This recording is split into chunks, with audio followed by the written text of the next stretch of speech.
सदर ब्लॉक समन्वित शिशु विकास प्रकल्प कार्यालय पक्षर मंगलवार दिन पुरी मिशन शक्ति गृह में प्रकल्प स्तरीय अंगनवाड़ी कर्मी 3 दिनिया दक्षता वृद्धि तालीम शिविर अनुष्ठित होता है। उद्घाटन कर सूचना और लोकसंपर्क उपनिर्देशक संतोष कुमार सेठी सुस्थ और निरोग रहा पुष्टिकर और पौष्टिक खाद्य अत्यंत जरूरी, विशेषकर शिशु और गर्भवती माँ मान स्वास्थ्य सचेतन होगा उचित।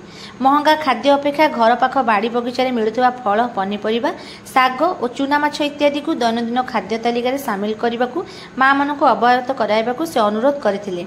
प्रोग्राम ऑफिसर सुहागी हेम्ब्रम जोगदे सरकार पक्षर अंगनवाड़ी मानी जो मार्गदर्शिका प्रणयन होती तार सठिक अनुपालन सह पोषण नियम को मानि चलने को परामर्श देते।